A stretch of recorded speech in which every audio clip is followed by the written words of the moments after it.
Buenas tardes a todos y a todas. Hoy, en esta cuarta jornada de diálogos tributarios, vamos a tratar ajuste por inflación impositivo. Nos va a acompañar Gerardo de Cibo, quien va a ser el expositor del tema. Y bueno, además, como siempre, la compañera Cristina Mancilla va a hablar de todo lo que es actualidad tributaria. Eh, Recuerden que en el chat vamos a dejar el link para que puedan completar la asistencia. Les vamos a enviar el material, como siempre, luego de la jornada. Y bueno, finalmente, en el chat vayan haciendo las preguntas, como hacemos siempre, para que al final se las podamos leer y que los expositores nos puedan responder. Bueno, recuerden que contamos con lenguaje de señas para quienes lo necesiten, así que bueno, disfrútenlo y Cristina, te dejo la palabra. Muchas gracias. Bien, muy buenas tardes a todos. Bienvenidos a esta nueva jornada. Como siempre, les traigo las últimas novedades publicadas en Boletín Oficial. Por la extensión de la temática, tratamos de hacer un resumen. Así que les comparto lo que luego probablemente van a recibir a partir de que presentemos estas diapositivas. A ver, un segundo.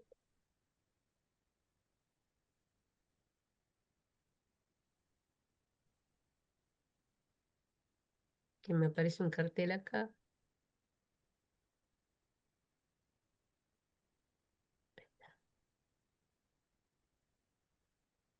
Muy bien. Ustedes en este momento están viendo mi pantalla completa con las últimas novedades publicadas durante el mes de julio-agosto. Vieron que a partir del inicio hacemos cortes mensuales. En esta oportunidad, la selección de temas, siempre vamos a estar enfocados a novedades impositivas y previsionales. Y siguiendo el orden cronológico de las publicaciones, la Resolución General 5713 de ARCA se vincula con la última disposición de lo que son estos bonos para la reconstrucción de una Argentina libre o conocidos con la sigla BOPREAL.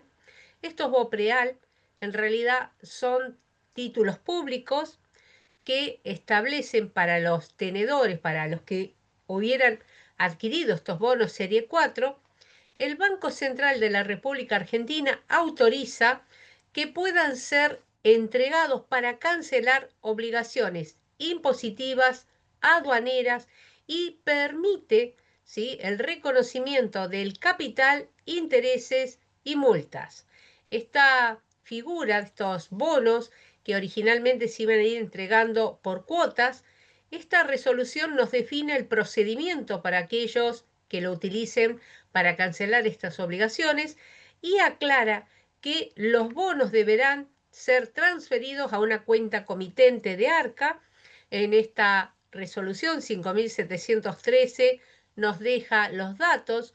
Una vez que se transfieren los bonos, estos no son revocables y la Comisión Nacional de Valores va a informar a ARCA la nómina de los BOPREAL transferidos a través de la declaración jurada 1400.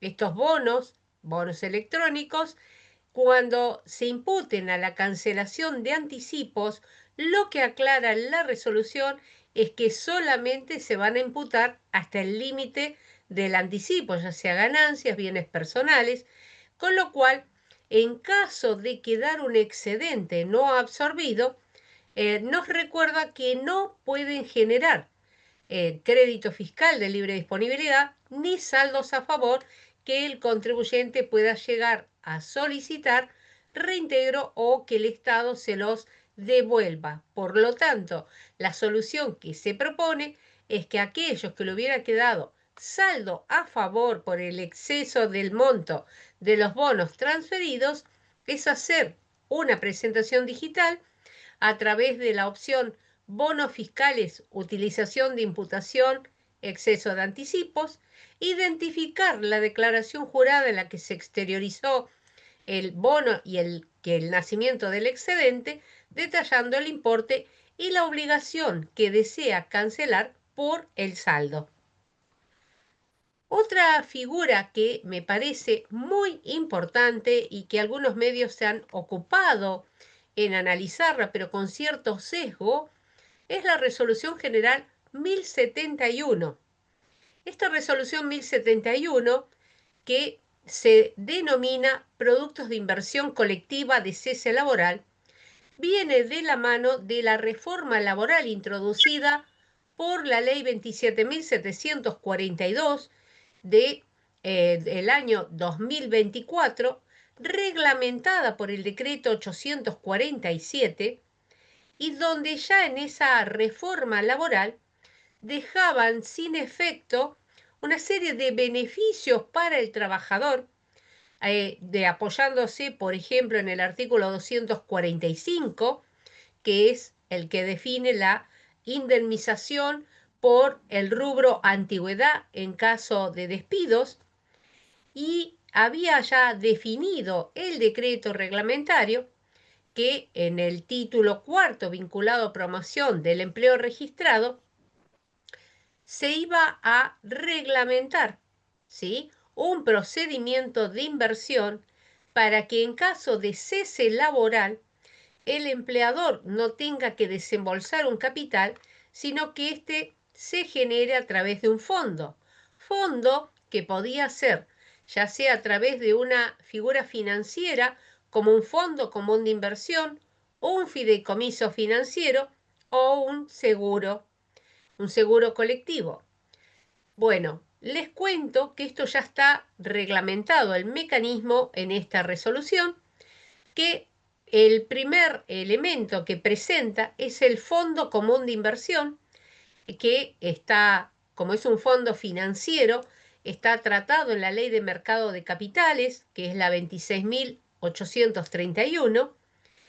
Aquí en la reglamentación del cese laboral lo califica como un régimen alternativo, el cual tiene que ser acordado empleador, ¿sí?, y representantes sindicales a través de una modificación al convenio colectivo de trabajo. Este nuevo régimen de inversión colectiva lo que busca es la posibilidad de sustituir, reemplazar la indemnización rubro antigüedad, definida en el artículo 245 de la Ley de Contratos de Trabajo, así como también cualquier otra indemnización que esté vinculada y ligada al cálculo de este artículo 245, tomándolo como base de cálculo. Este fondo de cese se va a administrar bajo la forma de Fondo Común de Inversión. Para los que quieran interiorizarse un poco más, los fondos comunes de inversión están legislados en la Ley 24.083. Estos fondos comunes de inversión o fideicomisos financieros, fideicomiso financiero, un contrato también definido en la Ley del Código Civil y Comercial de la Nación, número 26.994. Lo que nos dice es que estos fondos comunes de inversión, así como en los fideicomisos financieros, las cuotas parte o los valores fiduciarios podrán ser a nivel individual, empresa o sector. Recordemos que los fondos comunes de inversión, el patrimonio se divide en cuotapartes. Estos fondos comunes de inversión abierto admite el ingreso irrestricto de nuevos inversores sin tope, no tienen duración limitada. Es como cuando ustedes operan en determinados fondos en banco, y a diferencia de un fideicomiso financiero, donde el fiduciario, que en este caso va a ser una entidad financiera autorizada por la Comisión Nacional de Valores, quien puede llegar a emitir los certificados fiduciarios.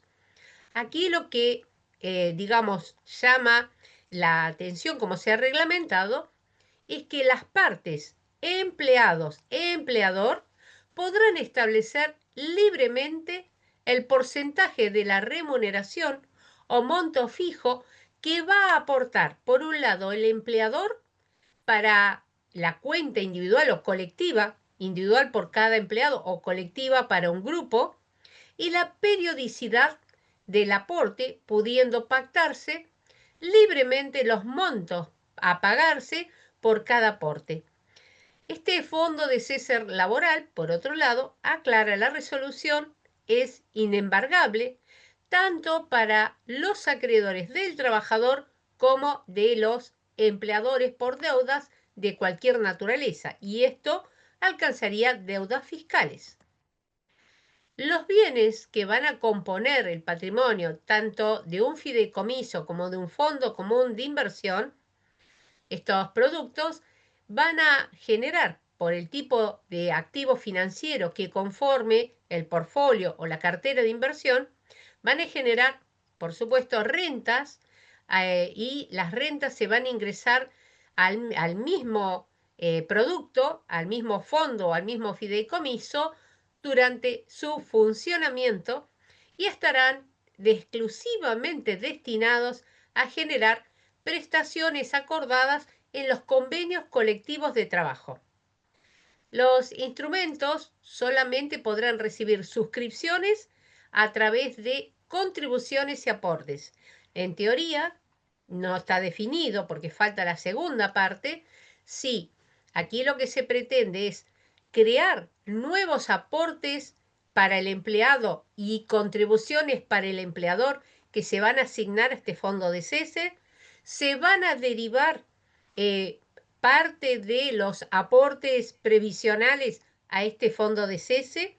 No está dicho, y esto es delicado, porque esto se asimila a lo que hace muchísimos años atrás, si ustedes recuerdan, allá por el año 2005, tuvimos las administradoras de jubilaciones y pensiones, donde la idea era que en esos fondos comunes, que se llamaban administradoras, pero eran un fondo común de inversión, la entidad recibía nuestros aportes y contribuciones para generar un fondo de ahorro, y el día que nos jubilábamos íbamos a tener una renta, la cual a partir de la jubilación recibíamos una renta vitalicia.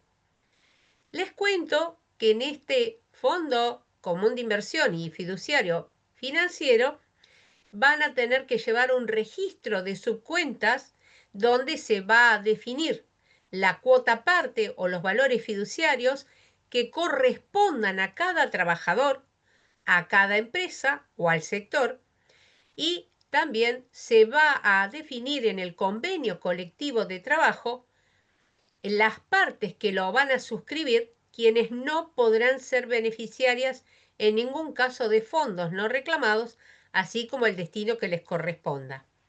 Por eso, la Comisión Nacional de Valores, que en este tipo de instrumentos financieros es la autoridad de control y supervisión, para este caso, respecto al fondo de cese laboral, los valores fiduciarios correspondientes a este fideicomiso financiero serán garantizados por las entidades administradoras o sociedades fiduciarias, quienes tendrán que mantener una política de inversión, así como cualquier otra facultad. Yo les recuerdo que acá no está dicho todavía en qué van a invertir.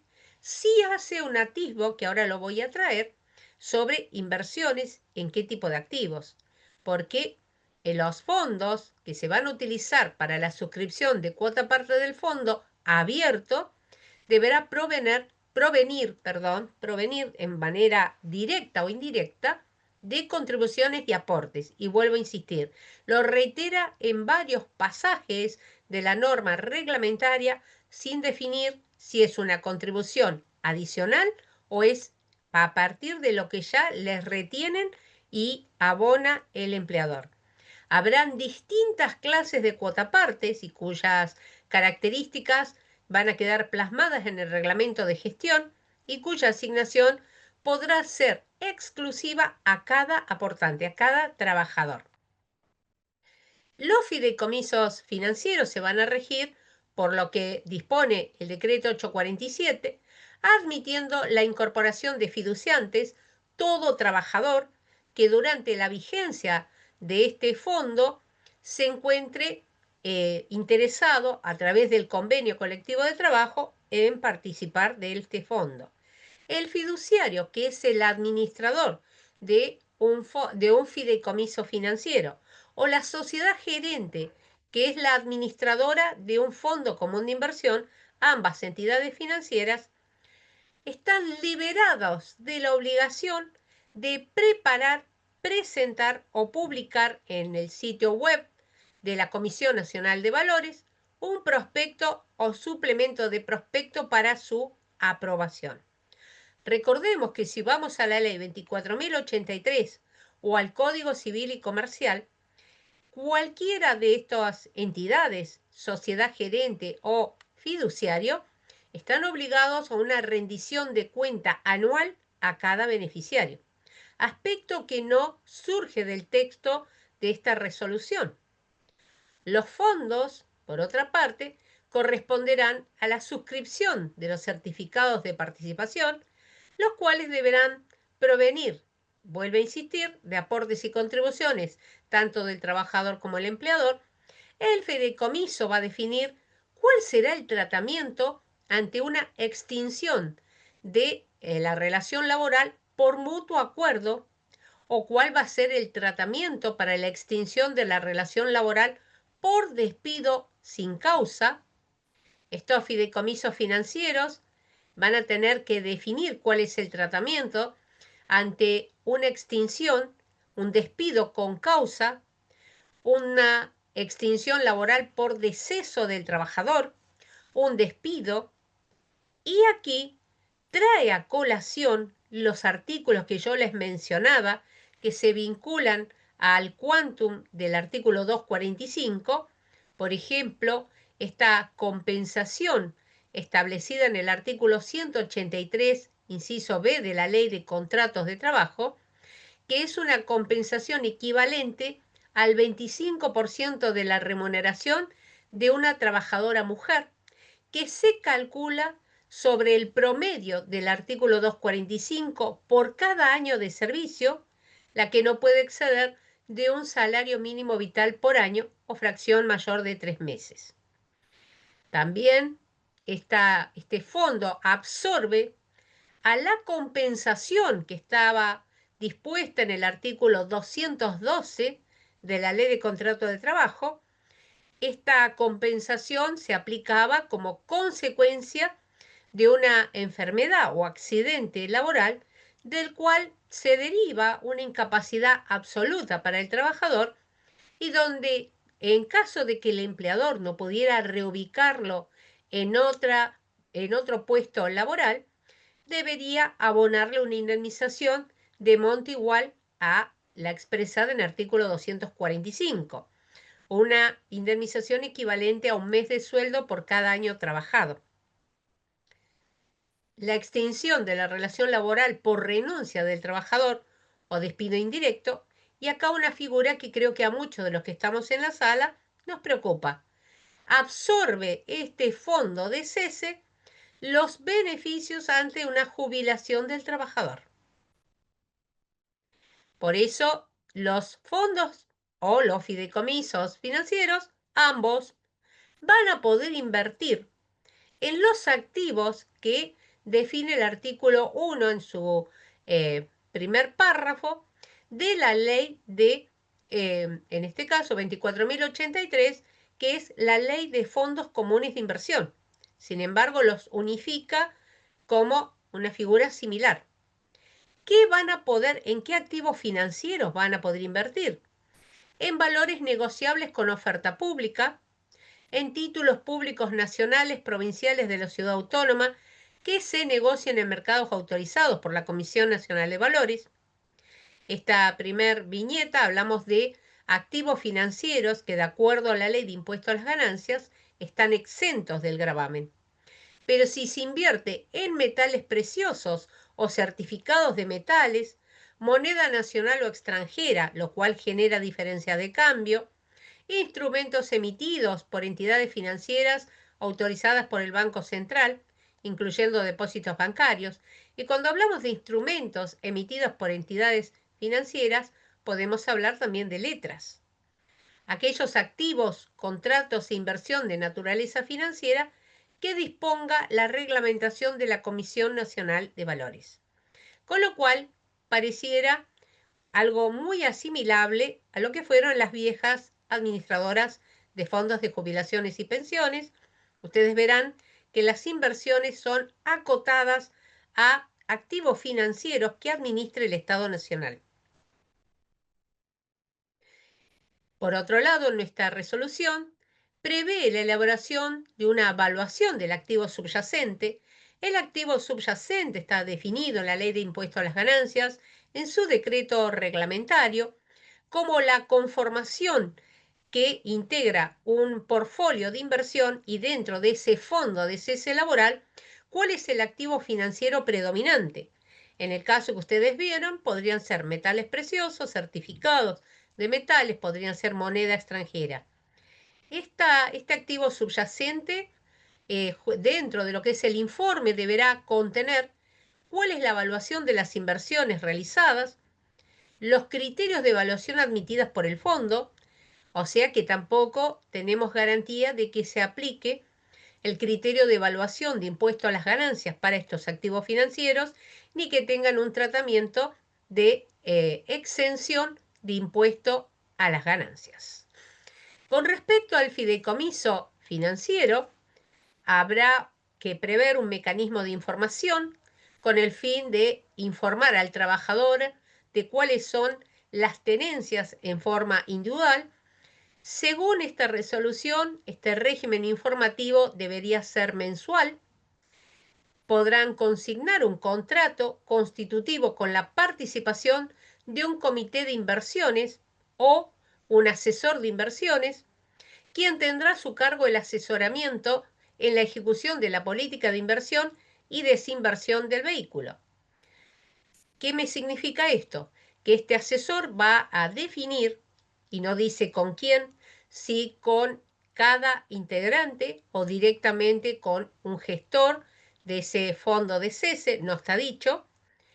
Este asesor de inversiones evaluará cuál es la mejor colocación financiera, y acá viene la parte que a mí me pone un poco inquieta, que es quién puede, en este caso, asesorar la inversión. Compramos acciones, compramos títulos del Estado, compramos activos financieros del Banco Central, pero también es quien puede recomendar la desinversión del vehículo. Los integrantes del comité de inversiones, como el asesor de inversiones, no podrán tener ninguna vinculación con asociaciones sindicales. O sea que, recordemos, quien nos representa son la asociación sindical. Aquí el trabajador, cuando en el convenio se ejerzan estas opciones, queda totalmente fuera de un, podríamos decir, apoyo sindical por esta cláusula. Sigo porque más adelante retomo el tema siguiendo este orden cronológico. La resolución 823 del Ministerio de Economía lo que hizo fue reducir las tasas de interés resarcitorio y punitorio. Nosotros, hasta la entrada en vigencia de esta resolución 823, en materia de interés resarcitorio, interés por mora, el cual es automático, ni siquiera se requiere la constitución en mora, dispuesto en el artículo 37 de la Ley de Procedimientos o en los artículos 794, 845 y 924 del Código Aduanero, la tasa de interés era del 4%, se reduce al 2,75 mensual. La tasa de interés punitorio prevista en el artículo 52 de la Ley 11.683, así como en el artículo 797 del Código Aduanero, tasa que nace a partir del inicio de una demanda de ejecución fiscal. Antes de esta modificación era una tasa mensual del 5%, se reduce al 3,50%. La tasa de interés para acciones de repetición de impuestos, devoluciones, reintegro, compensaciones. Cuando hay mora de parte del fisco, la tasa era del 0,60%, se reduce al 0,50 mensual. Otra novedad, cronológicamente siguiendo ese orden, es la resolución 5716. Está publicada en Boletín Oficial el 27 de junio 2025 y se vincula con nuevas condiciones cuando un contribuyente inscripto en impuesto al valor agregado, un contribuyente del régimen general, solicita factura A. Recordemos que la factura A se concede cuando hay, digamos, una evaluación del comportamiento del contribuyente o éste puede acreditar una situación patrimonial. A diferencia de lo que ocurre con las sociedades por acciones simplificadas. Esta resolución modifica a la resolución madre de facturación, que es la 1575, la cual establece los requisitos, condiciones y formalidades para obtener comprobantes tipo A para un responsable inscripto y habilita diferencialmente comprobantes tipo M o clase A con leyenda de operaciones sujetas a retención. Sabemos que cuando se registran inconsistencias fiscales, irregularidades en los cumplimientos formales vinculados a obligaciones fiscales o no puede acreditar solvencia patrimonial, automáticamente el organismo concede factura M. ¿Cuál es digamos, la dificultad que un solicitante ve en la factura M? Es que quien opere, quien paga, recibe una factura M, debe verificar no solamente la validez de la factura, el pago con medios bancarios, sino que además actúa como agente de retención en IVA y en impuesto a las ganancias, con el correspondiente cumplimiento de los regímenes informativos y en este caso presentación de declaraciones juradas por SICORE como agente de retención. Aunque estas personas que al inicio pueden obtener factura M, pueden más adelante lograr obtener la factura A cuando declaren bienes situados en el país si la evaluación de esos bienes supera al 15% del importe establecido para el mínimo no imponible en el impuesto sobre bienes personales.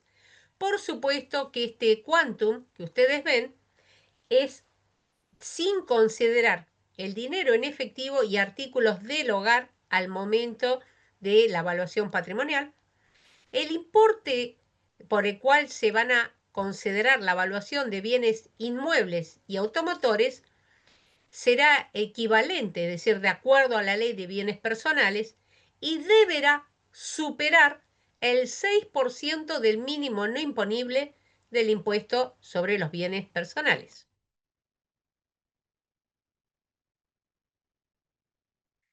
Esta misma resolución nos define que todo contribuyente que solicite por primera vez comprobante A y registre inconsistencia o no pueda acreditar condiciones patrimoniales, podrá, porque es la primera vez, tomar la autorización de un comprobante M o comprobante A con leyenda. Todo sujeto habilitado a emitir comprobante M puede interponer a través de presentación digital su disconformidad en el trámite facturas M disconformidad. La evaluación se realiza los primeros 7 días de los meses de febrero, junio y octubre de cada año, cuyo resultado se notifica al domicilio fiscal electrónico y donde se le indican cuáles son las inconsistencias o incumplimientos para que el que presenta esta disconformidad pueda regularizar su situación, ¿sí? Cuya fecha se va a indicar en la misma notificación. Otra novedad es la publicada por la resolución 5717 del 1 de julio del año 2025 se vincula con la Ley de Presupuesto Público aprobada en el año 2017, donde se había previsto la condonación de deudas con empresas beneficiarias del régimen de promoción industrial, este régimen de promoción industrial vigente hasta la fecha, que se hubieran generado durante el periodo y donde se iban a habilitar para usufructuar una cantidad de bonos de crédito fiscal. El problema es que se han ido postergando y esto ha generado que, como no es imputable a quien obtuvo la condonación, en la falta de emisiones de bonos, de estos bonos que les estoy presentando, se suspendieron las ejecuciones fiscales en diversas resoluciones.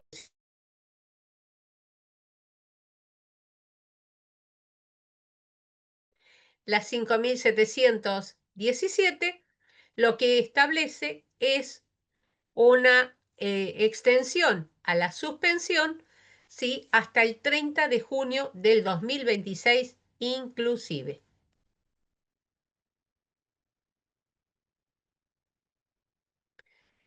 Y acá vuelvo con lo que les decía de este fondo de cese laboral. Se reglamentó a través de resolución sintetizada 347 el seguro. Esta resolución está, digamos, nace de la Superintendencia de Seguros de la Nación del 10 de julio del año 2025. Recordemos y vuelvo a retomar que la ley 27.742, que introdujo una serie de reformas muy relevantes al régimen laboral, reglamentadas por el decreto 847, y donde otra alternativa que se propone es la posibilidad de constituir un sistema de cese laboral como régimen alternativo a la indemnización del rubro antigüedad a través de un seguro de cese laboral. El seguro de cese laboral va a sustituir, al igual que puede ser el Fondo Común de Inversión o el Fideicomiso Financiero, la indemnización rubro antigüedad prevista en el artículo 245 de la Ley de Contrato de Trabajo, así como cualquier otro rubro indemnizatorio cuyo cálculo tome como parámetro la indemnización del artículo 245. Estos seguros colectivos van a permitir una deducción y ¿de qué? De que las primas que se vayan abonando, las cuales van a variar por empresa y cuyo seguro podrá ser comercializado como seguro colectivo de vida con ahorro o seguro colectivo de retiro. Esta norma nos dispone que tienen que quedar definidas cuáles van a ser las causales de desvinculación que darían derecho a percibir este seguro de cese.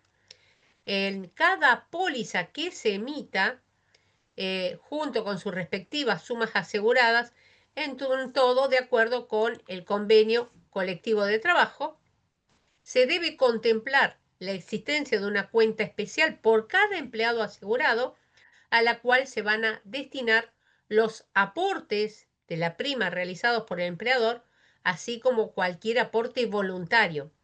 Recuerdan que cuando tuvimos las AFJP era una opción, el aporte voluntario se descontaba en un 100% de impuesto a las ganancias, porque esto permitía a futuro tener una renta vitalicia un poco mejor.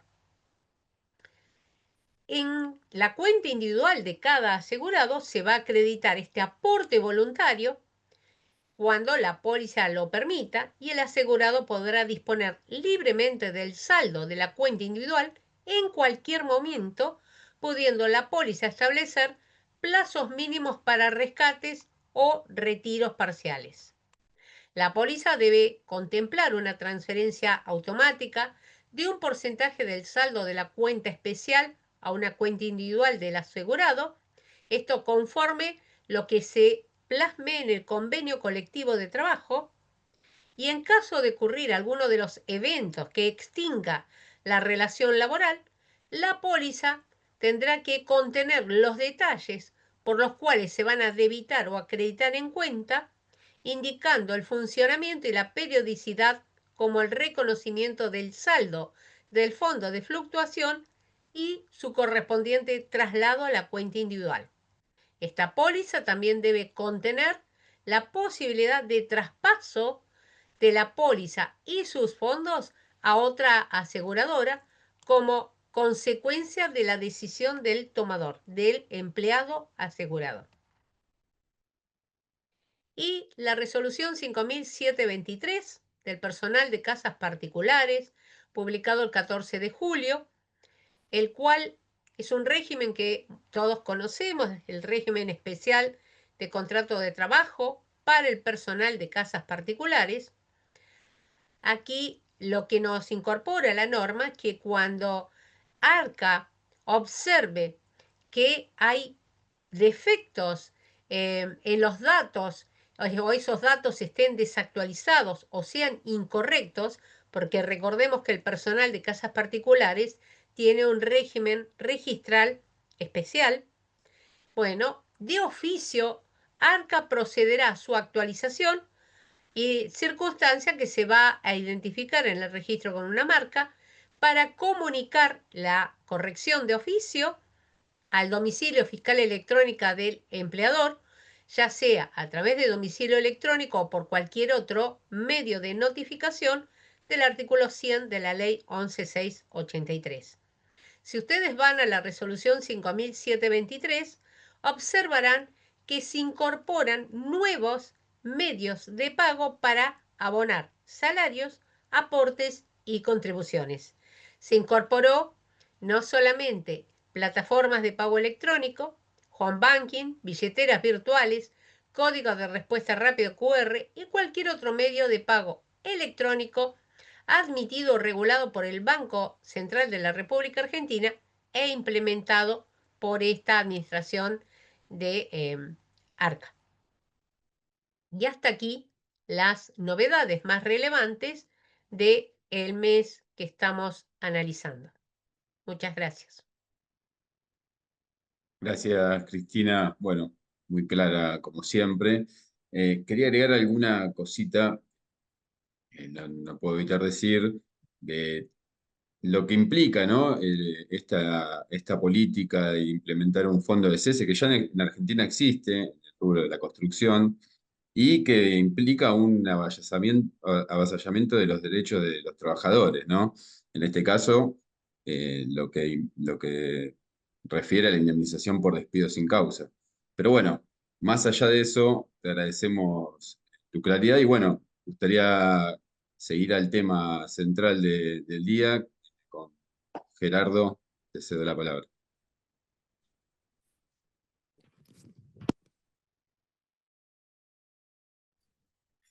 Bueno, ¿qué tal? Buenas tardes a todos.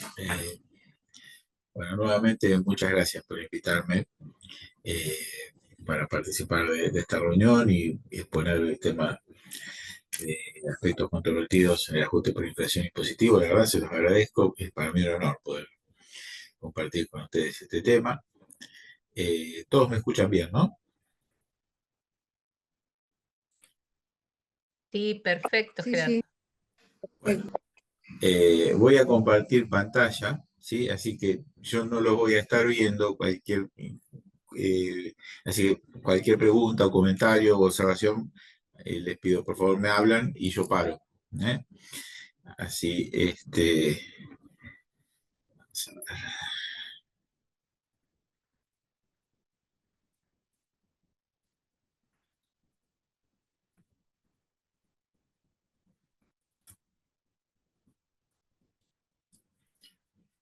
bien. Se Bueno, ve perfecto. muy bien.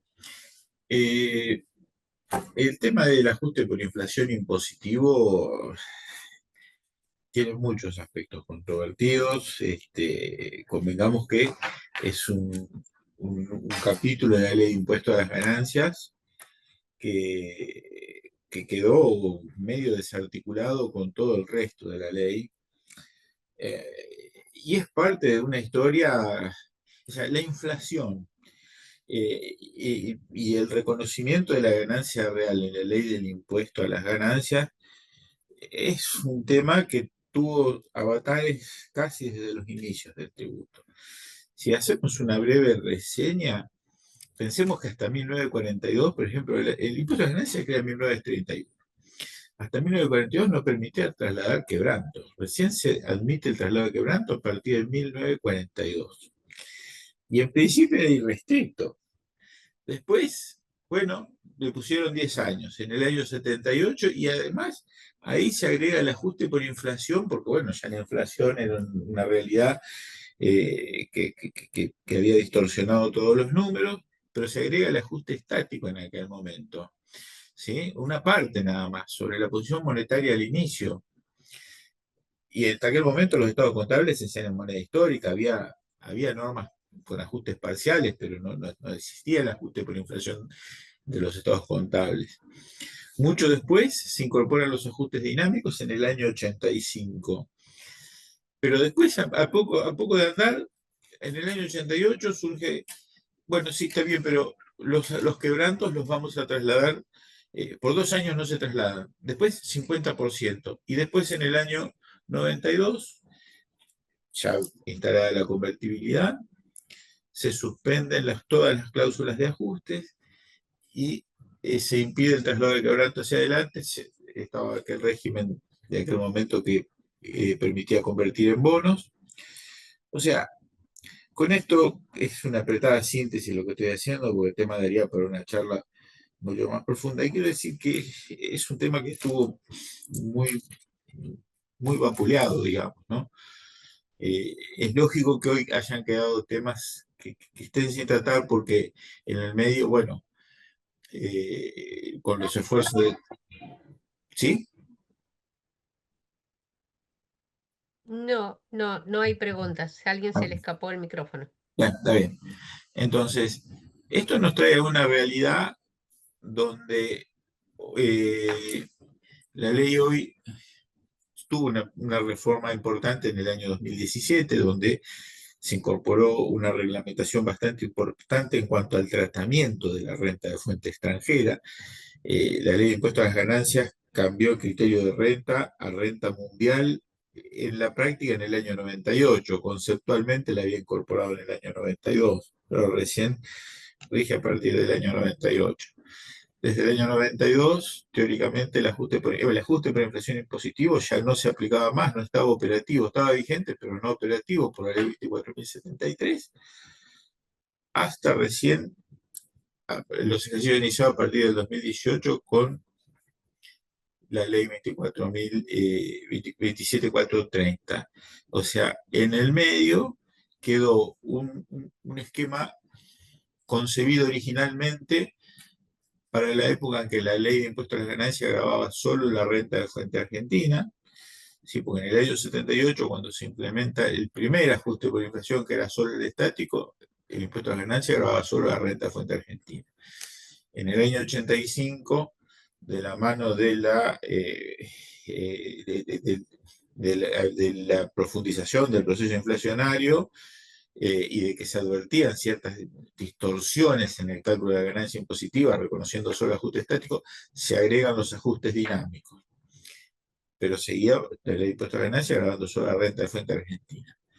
En el año 92 se agrega el concepto de renta mundial y se suspende la aplicación del ajuste por inflación impositivo. Se reglamenta renta mundial en el año 98 con la ley 25053, si mal no recuerdo. Y ahí vinieron todos los conceptos de renta mundial, reglas de precio de transferencia, pero se suponía que que no había inflación y que estábamos con estabilidad económica. Bueno, vuelve el proceso inflacionario, seguimos sin ajuste por inflación. 2017, reforma impositiva, se reglamenta o se incorporan las reglas de transparencia fiscal y se reglamenta el tratamiento de la renta de fuente extranjera y se reinstala el ajuste por inflación impositivo tal como venía de antes. ¿Sí? Cuando se cumplieran determinados parámetros de inflación. Con lo cual eso nos trae un poco a la realidad que nos encontramos hoy. donde vamos a ver que hay determinadas situaciones que entendemos no están del todo receptadas en la ley, y bueno, tenemos que acudir a la interpretación de las normas, a las herramientas de interpretación, este, y al análisis de la realidad económica. ¿Mm? Acá hay una selección de temas. Obviamente esto no agota todo lo que se puede llegar a presentar en la práctica, son los que de alguna manera yo pude recoger como lo que más habitualmente se ve, pero puede haber más casos, ¿sí? Y aún así, dentro de cada uno de estos temas, puede haber distintas variantes. Yo creo que la consigna, por lo menos lo que yo recojo de, de la práctica, es mirar caso por caso. Y siempre analizar caso por caso, porque no hay uno igual a otro. Así que bien. Vamos a ir con el primero. ¿Mm? Bueno, un poco en esta slide resume un poco lo que ya les había comentado antes, esta evolución histórica, ¿no? El primer caso, bueno, eh, actividad grabada, actividad no grabada o exenta. Bueno, acá el problema que se nos presenta es con respecto al, bueno, al cálculo del ajuste estático y dinámico, porque el título sexto no establece un procedimiento de cómo separar las rentas. La ley nos dice, ¿sí?, en el artículo 23 y en el 83, que de la ganancia bruta vamos a poder deducir los gastos necesarios para obtener, mantener y conservar la fuente, y en el caso de gastos deducibles, el criterio siempre es la asignación directa, y solo cuando no podemos asignar directamente un gasto a un ingreso, recurrimos residualmente al prorrateo. Y en la ley del impuesto a las ganancias, digamos, como pauta orientativa, podemos remitirnos al artículo 106, inciso B, apartado 1, cuando nos habla que puedan computarse aquellas deudas, producciones y previsiones admitidas por la ley por los importes que ella autoriza. El activo no nos dice nada. Entonces, el principal problema que nos encontramos con los efectos es que si tenemos activos, tenemos créditos relacionados con renta exenta, están expuestos a la inflación. Y pasivos lo mismo. O sea, y habrá una pérdida por inflación respecto a los activos y habrá una ganancia por inflación respecto a los pasivos. Y en el ajuste dinámico puede haber transacciones vinculadas con la renta exenta que sean generadoras de ganancia o de pérdida por inflación. Y ahí el título sexto no nos dice nada. Supónganse, por ejemplo, no sé, es muy común cuando una empresa por ahí tiene actividad en Tierra del Fuego, ¿sí?, donde las operaciones están exentas. Podría ser un ejemplo. También podría ser, es un caso distinto, que lo tocamos más adelante, de las entidades holding, que tienen renta no computable. Ese es otro problema, porque ya ahí ni siquiera es exento, y ahí tenemos jurisprudencia reciente donde nos dice que no computable no es lo mismo que exento. Y ese es un tema de discusión también, pero no, sin irme tan... hablemos del no grabado o el exento, ¿sí? Y el no grabado puede ser también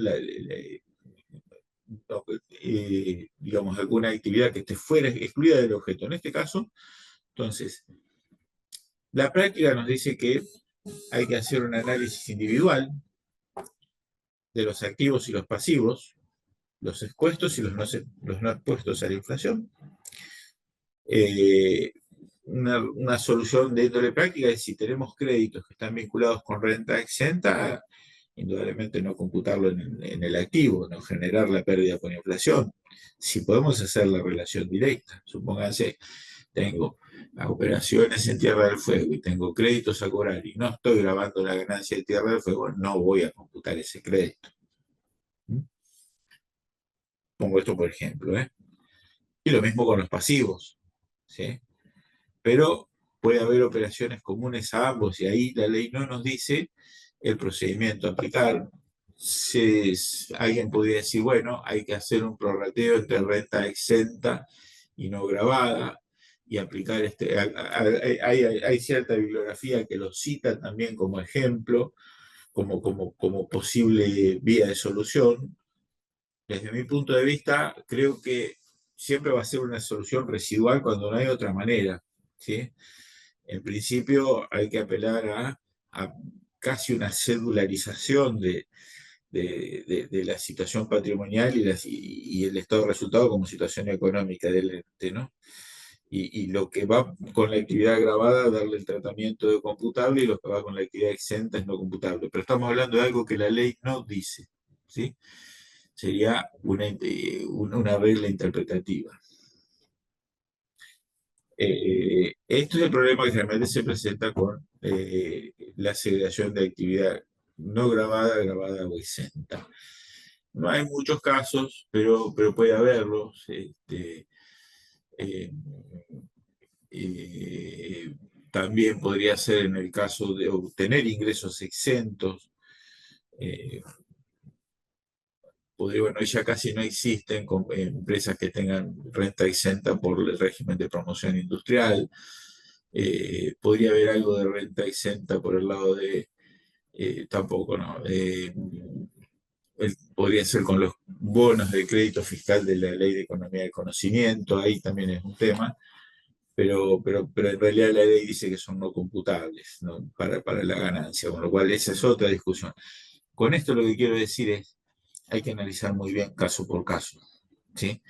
Y distinguir primero si estamos ante una renta exenta o ante una renta no computable, porque ese es otro tema de discusión. Y desde mi punto de vista, el prorrateo debería ser algo residual después de comprobar que no podemos separar las actividades dentro del ente, separar las fuentes. Otro tema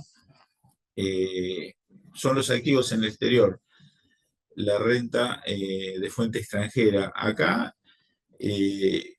Acá se complica un poco porque intervienen otros factores. Acá sí estamos hablando de una renta agravada, ¿sí? Porque con el concepto actual de renta agravada, renta mundial, está grabado tanto la renta de fuente argentina como la renta de fuente extranjera, pero la de fuente extranjera no está expuesta a la inflación. Entonces esa es otra realidad. Y tampoco lo recepta el capítulo, el título sexto de ajuste por inflación impositivo. No recepta este mecanismo, es algo que no sé por qué, pero quedó cuando fue la reforma de 2017. Supongo, esta es una suposición mía, que la idea era que en un proceso rápido de desinflación el problema de la inflación se solucionara y el ajuste por inflación se aplicara por poco tiempo. Pero bueno, eso no pasó. Creo que toda la historia de la normativa sobre ajuste por inflación en el impuesto a las ganancias tenía la esperanza de que la inflación no avanzara, pero bueno, lamentablemente eso no pasó. En el caso de la renta de fuente extranjera, tenemos algo sí, receta, dice, la norma nos dice, bueno, las inversiones de fuente extranjera no integran el activo computable, ¿sí? Y en los ajustes dinámicos, sí, si se invierten, si sacamos fondos o se convertimos activos computables en activos de fuente extranjera, nos obliga a reconocer un ajuste positivo y al inverso un ajuste negativo. Eso está recetado. Pero intervienen, acá le agregamos otros dos condimentos, que son las normas de conversión y las de revaluación de saldos, ¿sí? ¿Y cómo se determina el resultado de fuente extranjera? Porque por un lado, con las normas de conversión y revaluación, en principio, una postura es los saldos de fuente extranjera. Hablemos de fuente extranjera, ¿qué activos puede haber en fuente extranjera? puede haber una cuenta remunerada, puede haber una cuenta bancaria no remunerada, puede haber bonos del tesoro de algún país, títulos públicos, puede haber acciones, puede haber un establecimiento permanente, algún otro tipo de colocación financiera. El tema es que cuando estamos hablando, por ejemplo, de una cuenta remunerada en un banco del exterior, o de un crédito puede ser un crédito otorgado a un sujeto no residente, ¿sí? Ahí podría ser una postura es convertir el saldo al tipo de cambio de cierre, pero esa diferencia de cambio queda a valor nominal, si la tomamos como no computable, y queda grabada a valor nominal, cosa que podría generar cuestionamientos, porque de alguna manera no está grabando la ganancia real. Podría haber un planteo de confiscatoriedad, podría haber un planteo de capacidad contributiva, pero la ley está así. Y no ocurre lo mismo con la tenencia de un título público o con la tenencia de una acción, porque por aplicación del artículo 130 y el 286 del decreto, el resultado se determina en moneda dura, con lo cual ahí nunca vas a grabar una ganancia nominal. Solamente con una cuenta a la vista, o con una cuenta corriente, o con un crédito te quedaría grabada una ganancia nominal, que ahí hay otra discusión, es cuando se imputa esa diferencia de cambio. No nos vamos a meter ahí porque es muy discutible y no nos da el tiempo tampoco el objeto de este análisis hoy, pero dicho así muy rápidamente, hay posturas que sostienen que esa diferencia de cambio se graba cuando se disponen los activos. Y otras que sostienen que se graban con la reevaluación anual de saldo. Pero en uno u otro caso, siempre vamos a estar hablando de diferencias de cambio nominales, que no van a estar recetadas en el ajuste por inflación impositivo. Y puede haber otros condimentos más que tenga, porque ¿qué ocurre, por ejemplo, si una compañía recibió un aporte de capital, lo recibe en el exterior, realmente porque acá intervienen también los problemas de las normas cambiarias, ¿no? A veces para un proyecto de inversión importante, ¿sí? O que abarca más de un ejercicio, bueno, por ahí puede ocurrir que el accionista desembolse el aporte de capital en un ejercicio, pero se va utilizando la inversión en varios meses. Entonces esos fondos por ahí pueden quedar en el exterior. Convengamos que uno podría decir, en principio, bueno, que ingrese todo el aporte de capital en el momento que recibió el aporte. Indudablemente, con las pautas, con la realidad económica que tuvimos en los últimos años, eso no iba a pasar, ¿sí? Con un tipo de cambio desdoblado, con restricciones para girar al exterior. Lamentablemente, los proyectos que hubiere iban a ir versando los fondos a medida que se necesitaban. En general, la lógica indicaría que debería ocurrir eso. Y mientras tanto, esos fondos donde tienen que quedar en una cuenta no remunerada para que no generen renta, tampoco podemos decir que están aplicados a renta de fuente extranjera, porque son fondos que están aplicados a fuente argentina, a financiar inversiones en Argentina. Bueno, son todas cuestiones que la ley no resuelve, ¿sí? Y hay que resolverlo desde el análisis, y seguramente en más de un caso por ahí probablemente lo resuelva la jurisprudencia, porque lo cierto es, tener fondos en una cuenta remunerada en el exterior, la literalidad de la ley te dice que es fuente extranjera. Pero si esos fondos los utilizaste, ya sea porque recibiste un aporte de capital, o porque atesoraste, porque hiciste un contado con liqui, sacaste esos fondos y los usaste afuera porque el mercado cambiario en Argentina estaba convulsionado. Estoy hablando de cosas de la realidad que hasta hasta casi hasta todavía hoy persiguen al mundo de los negocios, ¿no? Quizás fue mucho más crudo en años anteriores, pero esto es una realidad. Entonces, esos fondos por ahí quedaron en una cuenta en el exterior, ya sea aguardando poder desembolsarlos para invertir. Pero mientras tanto que quedan quietos o generan una renta para resguardar el capital, pero tarde o temprano son fondos utilizados en fuente argentina, pero mientras tanto están en fuente extranjera. Y la ley te dice, eso es fuente extranjera, no es un activo computable en el ajuste estático, y lo que reinvierta genera ajuste dinámico. Indudablemente, es como que está dislocada el texto de la ley de la realidad económica, y también el peligro es que la aplicación literal puede llevar, por eso, no hay que generalizar, creo yo, no se puede generalizar, hay que ver cada caso en forma particular, pero esto puede generar un caso de confiscatoriedad, puede afectar el principio de capacidad contributiva, puede afectar equidad y puede afectar razonabilidad de la ley. Estos son los principios que generalmente se pueden ver afectados en este tipo de situaciones que creo requieren una rápida o una urgente reglamentación o clarificación, ¿no? Pero básicamente el problema que se presenta con los activos en el exterior en general, bienes en el exterior, y sobre todo con los que podrían ser computables, ¿no? O sea, sería cuentas bancarias, créditos, deudas,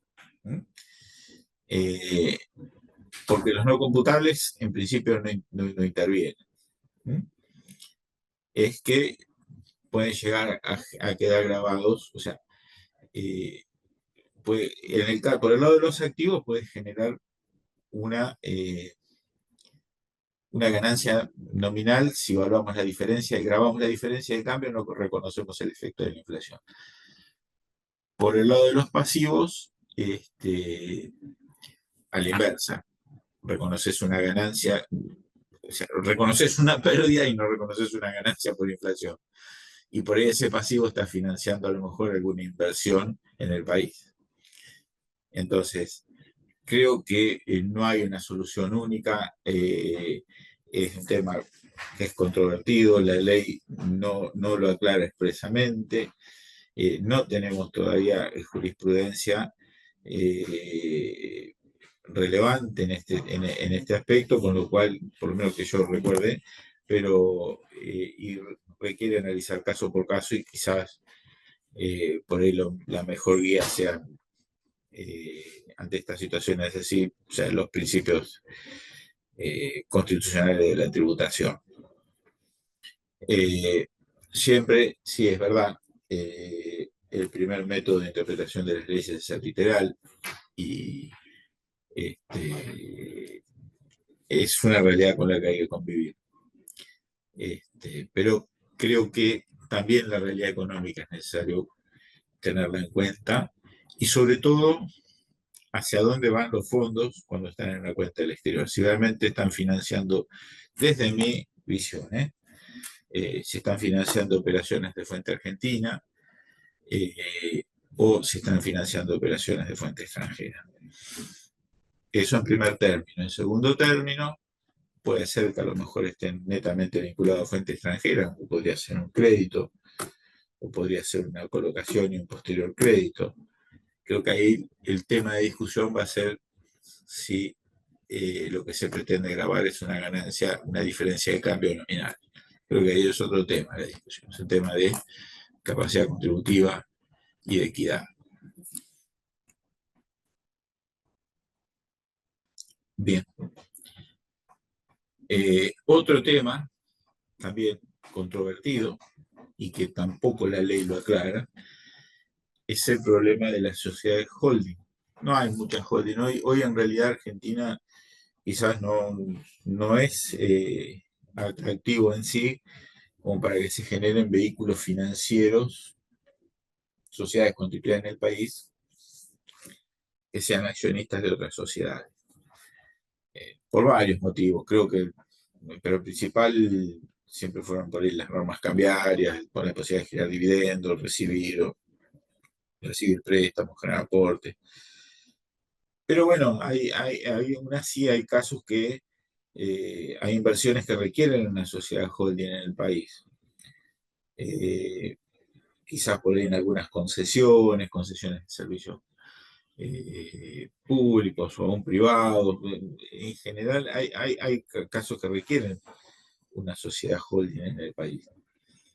Y el problema que se presenta para una holding constituida en el país, o sea, una sociedad accionista de otra sociedad operativa, ¿no?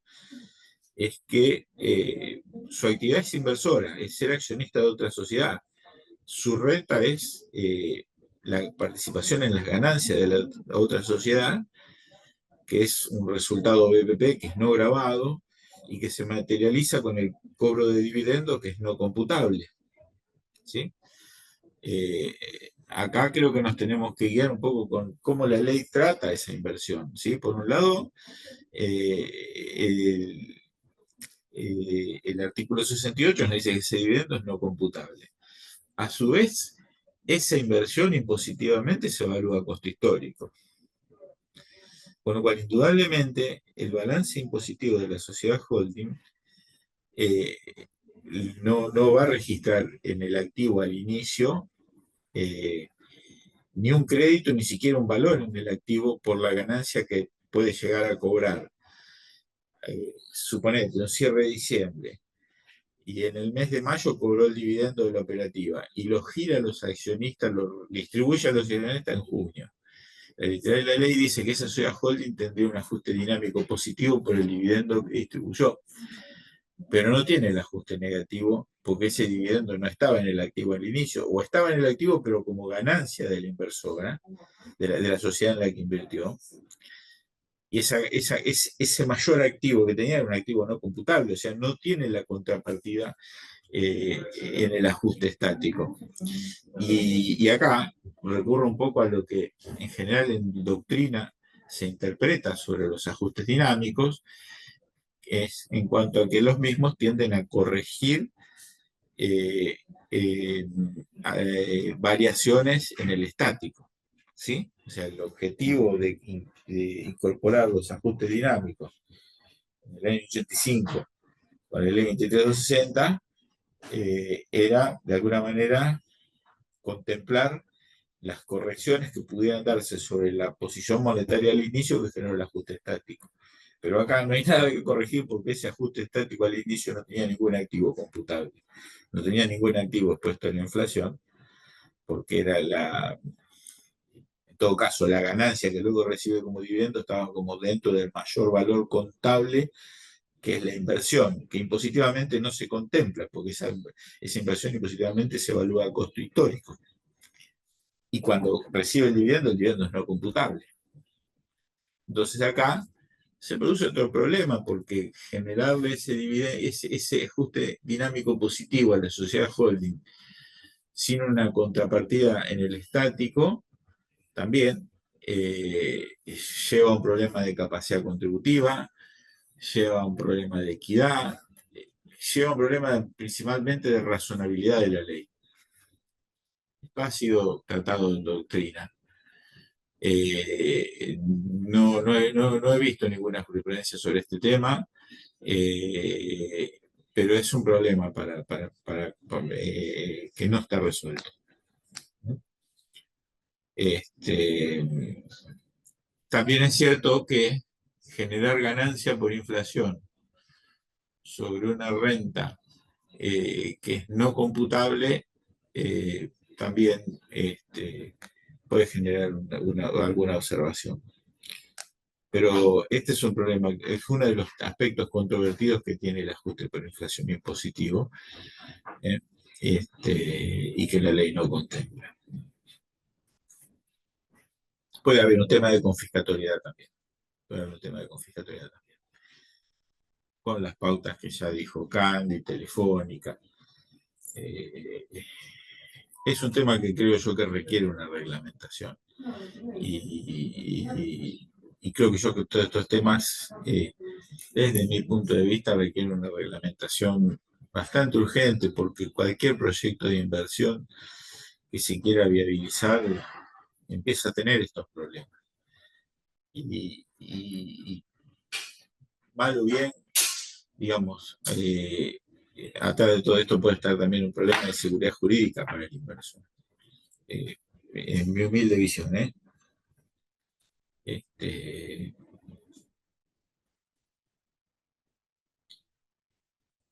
bueno, otro tema, pasivos por servicios recibidos de sujetos vinculados del exterior. El tema de los pasivos recibidos de sujetos vinculados del exterior tiene que ver con la deducibilidad del gasto. No es cualquier pasivo, tiene que ser por servicios y servicios que representen renta de fuente argentina para el sujeto del exterior. Porque si no representara renta de fuente argentina, ahí no hay problema.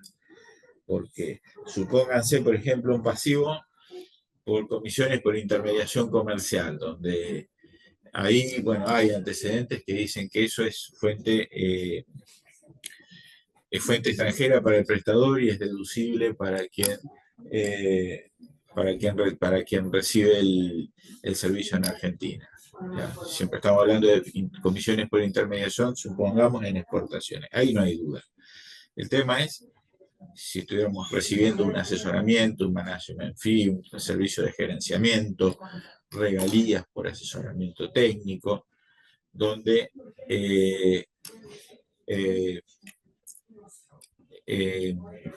donde el servicio, para deducirlo, tiene que estar pago por la aplicación del artículo, el último párrafo del artículo 24 de la ley.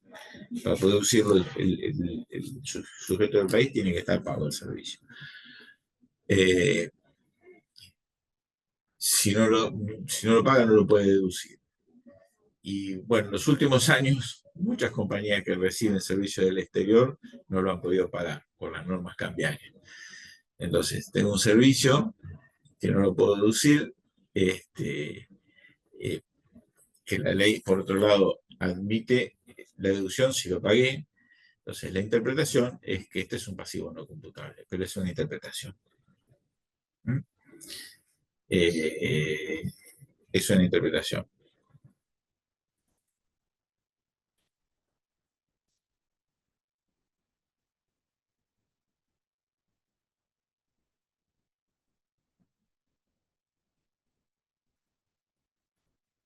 ¿Sí?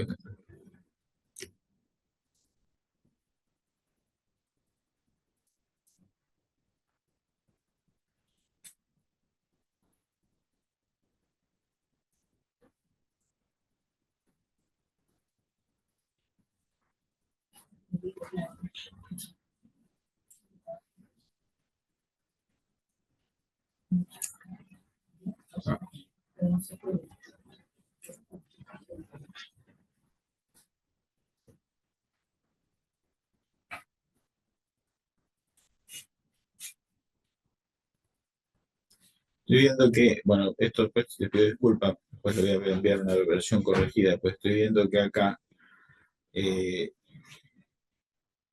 no sé, por algún motivo me quedó pegado mal el cuadro, ¿no? Este cuadro que está acá no explica este tratamiento, sino quedó repetido esto, pero después yo les pido disculpas, voy a enviar la versión corregida, porque creo que cuando lo pasé me quedó mal copiado. Esto que está acá no explica este tratamiento.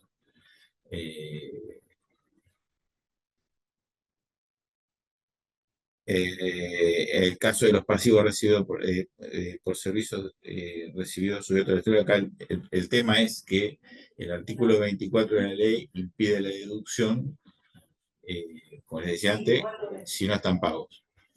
Y por otro lado, que esto ya lo mencioné antes, el pasivo computable considera aquellos pasivos en la medida que por los montos y los pasivos que admite la ley. Entonces la interpretación es un pasivo que no es deducible, no es uno de los pasivos que admite la ley y por eso se interpreta no computable.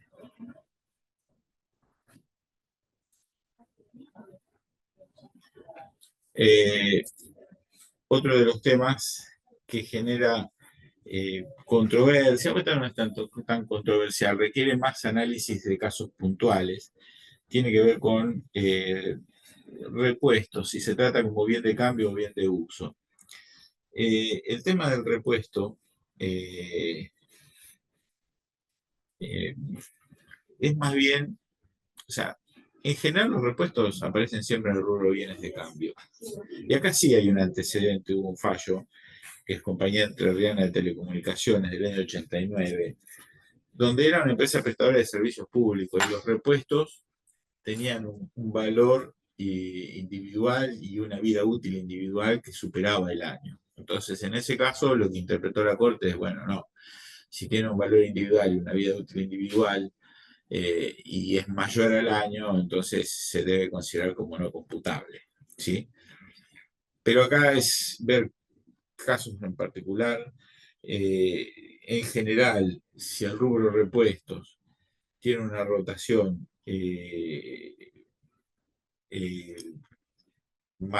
menor al año, digamos que quiere decir que dentro de un año se consume más de una vez e integra el costo de los bienes de cambio y se expone así y aparece así inclusive en el balance de publicación y está dentro del rubro de bienes de cambio, para mí no hay duda de que debiera ser un activo computable. Por otro lado, si estamos hablando de repuestos que tienen más de un año de vida útil, que tienen un valor individualizado, y bueno, quizás ahí el tratamiento como no computable sea lo más adecuado. Los ajustes de precio de transferencia. Los ajustes de precio de transferencia, el tema es que, bueno, cuando ocurre el planteo de un ajuste porque la ganancia de fuente argentina era inferior a la real que debía ocurrir, lo cierto es que esa mayor ganancia implica que tenía que haber un mayor crédito al cierre de ese ejercicio. Y esos créditos, sí, el artículo 107 tiene su propia norma de evaluación. Entonces, la lógica indica que si estamos reconociendo en un ejercicio una mayor ganancia por diferencia en los precios de transferencia, esa mayor ganancia debería representar un mayor crédito al cierre del ejercicio que debería integrar el activo computable del ejercicio siguiente, o sea, habría una pérdida por inflación en el ejercicio siguiente. Esto es una interpretación siguiendo la lógica de la ley. Las reorganizaciones de sociedades. Las reorganizaciones de sociedades, el tema es que, bueno, la ley receta el traslado de los ajustes positivos, los ajustes en el caso de organizaciones societarias. Y bueno, está el artículo 81 que enumera los derechos y obligaciones que se trasladan. Pero lo cierto es que el objetivo del capítulo de organización societaria es la neutralidad del tributo. Entonces, si lo que persigue es la neutralidad del tributo, cuando se traspasan los activos y pasivos a la nueva sociedad, y algo que el capítulo de ajuste por inflación no trata, es en el ejercicio irregular, generalmente es irregular, salvo que se haga la reorganización a la fecha de cierre de la sociedad antecesora y reinicie el nuevo ejercicio con las continuadoras. Bueno, en general siempre toda reorganización implica un cierre irregular para las antecesoras y un primer ejercicio irregular para el lado de las continuadoras. Entonces, en ese caso,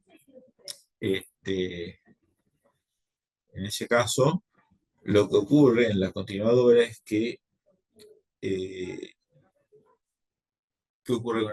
¿qué hacemos con el ajuste estático?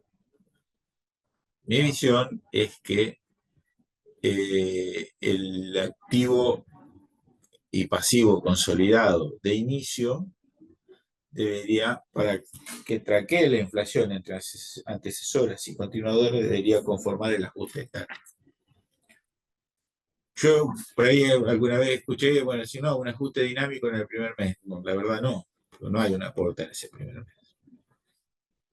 Es mi visión.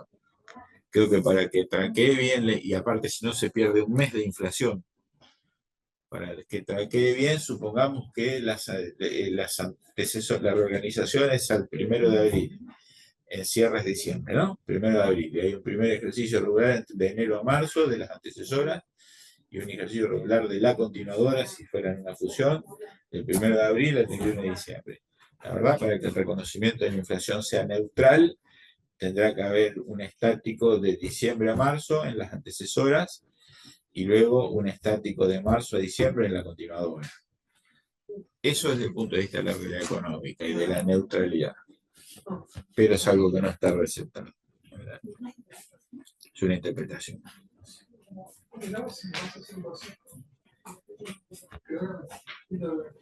Bueno, acá el tema de los retiros de socios accionistas en el ajuste estático y dinámico. El problema es la SRL, que quedó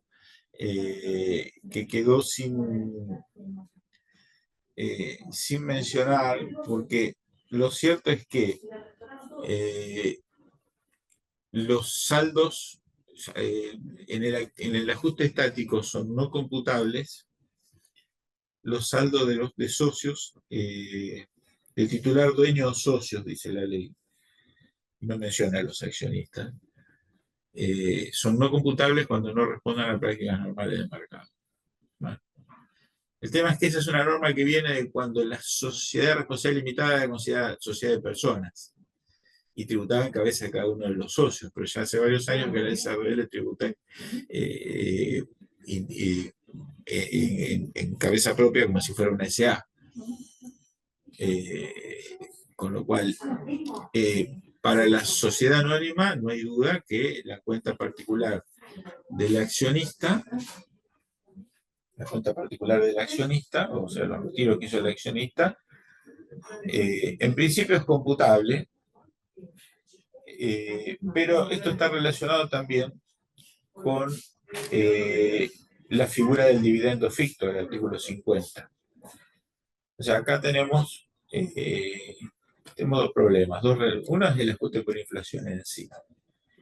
Y otra es cómo tratamos los retiros del titular, dueño, socio o accionistas, ¿sí?, de la sociedad. Porque con la reforma de 2017 aparece el artículo 50 que nos crea la figura del dividendo ficto, ¿sí? Y esta norma lo que nos dice, así en forma resumida, es, bueno, hasta la ganancia contable del ejercicio, hasta las ganancias contables acumuladas del inicio del ejercicio, más la de este ejercicio,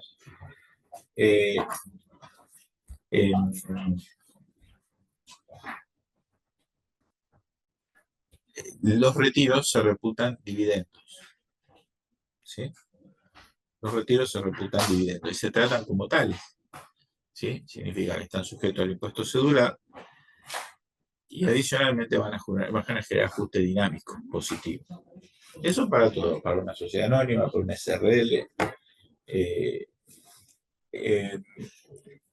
Lo que exceda de las utilidades contables va a estar sujeto a intereses presuntos del artículo, a disposiciones de fondo del artículo 73.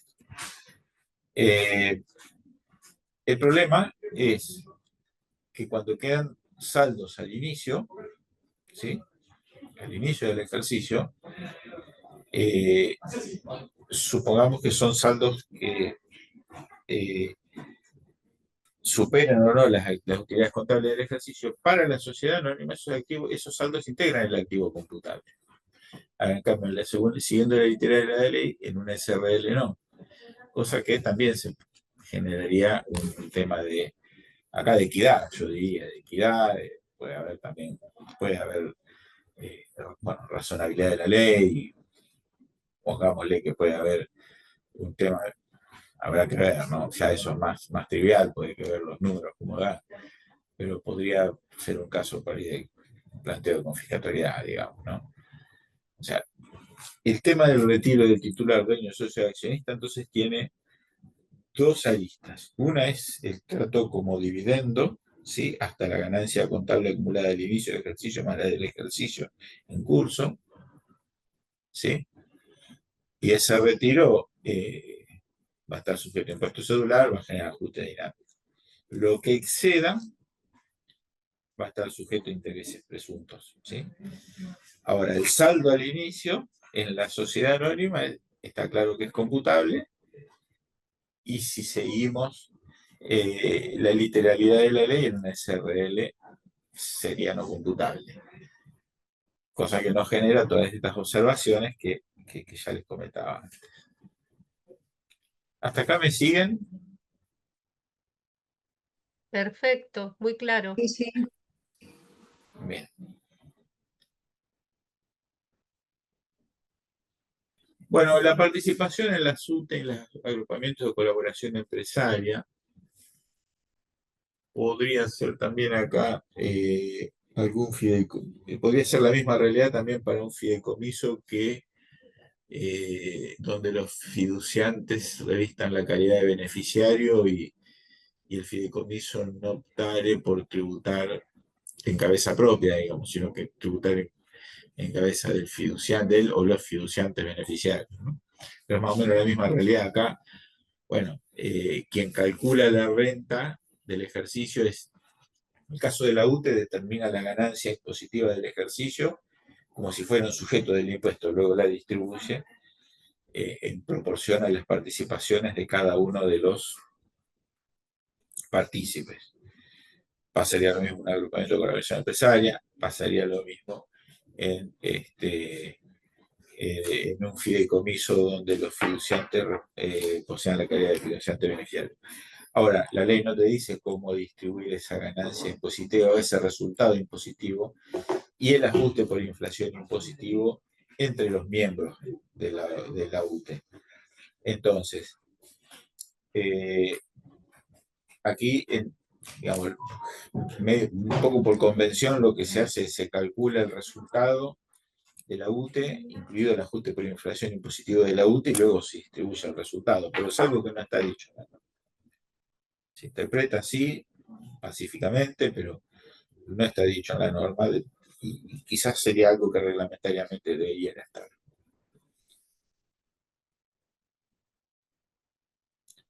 Bueno, otro tema, esto es muy específico, pero puede darse también. El aporte del socio protector a las sociedades de garantía recíproca. Este es otro tema también controversial, porque lo cierto es que el aporte del socio protector generalmente genera una renta, tiene un periodo en el que el socio no lo puede retirar, pero después lo puede retirar, y generalmente si en realidad tiene más características de un crédito que de un aporte de capital, que una inversión, con lo cual en el caso del socio protector que tiene en el activo este crédito que le devenga una renta y que después de los 2 años espera recuperar, entiendo que, bueno, podría tener tratamiento como computable si bien es algo que no está dicho en la norma. Esa es mi visión. Es un caso más de los controvertidos que la ley no especifica. Habría que andar por ahí más en el régimen de las uniones, de las, ¿cómo es? De las sociedades de garantía recíproca, porque creo que, por ejemplo, el socio protector también tiene restricciones para adquirir participaciones en la sociedad, con lo cual creo que esto torna más cercano a un crédito que a un aporte societario en sí.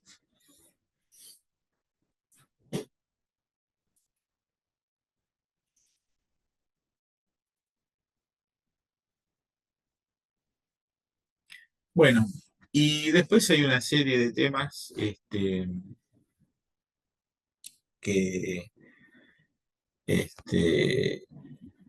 que yo ya los agrupé así como temas puntuales, pero que también pueden generar controversia, bueno, por ejemplo, el de los ejercicios irregulares. Eh, la ley no dice cómo tratar un ejercicio irregular, pero se supone que un ejercicio irregular tendremos ajuste estático por el periodo irregular y dinámico por las operaciones que hubiera en ese ejercicio. Algo que alguna vez me encontré es con respecto a que esto también lo menciono porque si bien no tiene que ver tanto con el cálculo del ajuste por inflación impositivo, pero para mí ahí la ley es clara. Con respecto al tema del cómputo de los sextos que se computan por ejercicio,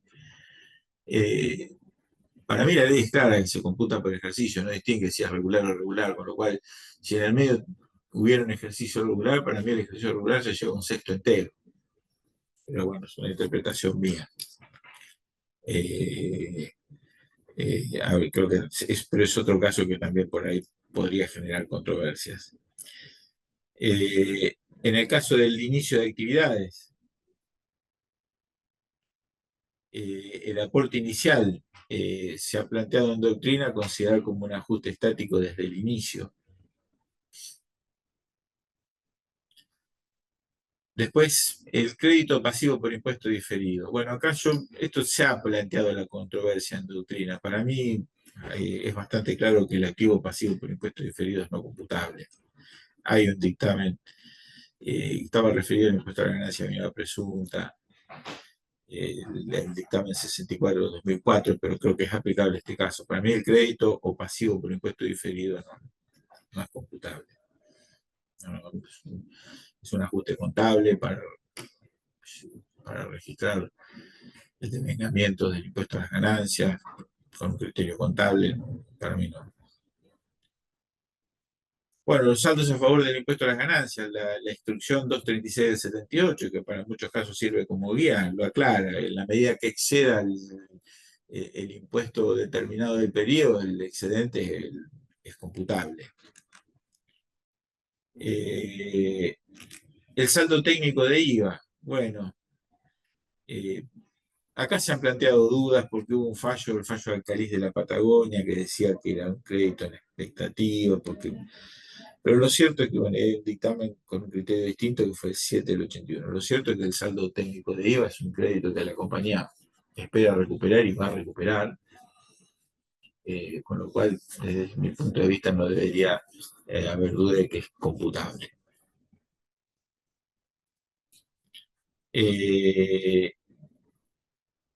Lo mismo con el excedente de impuesto, ya no se ve tanto, pero los saldos excedentes de impuesto a la ganancia mínima presunta, computable contra el impuesto a las ganancias, también es un crédito y entiendo debería ser computable. Y con el tema de venta y reemplazo se produce un tema ahí, hay que ver caso por caso también con venta y reemplazo, ¿no? Hay que ver cuándo se dio la venta, cuándo se dio el reemplazo, pero podría haber alguna diferencia en el tratamiento entre el valor residual del bien que se vende y se suma al estático, no tiene simetría con el ajuste dinámico que genera la inversión en el bien de reemplazo, ¿sí? O sea, nosotros vendemos un inmueble, ¿sí? Por el que obtenemos, supongamos, 10 pesos, pero tiene un valor residual impositivo de 1, y eso es lo que vas a sumar al estático. Y siguiendo ese criterio, el estático te va a reconocer la inflación de 1 peso y te va a generar un dinámico, suponete, esos 10 pesos los reinvertís, por esos 10 pesos te genera el dinámico, por lo cual no hay simetría, pero está así la norma. Así que bueno, estos son los temas principales que de alguna manera pude recopilar así como más álgidos o controversiales.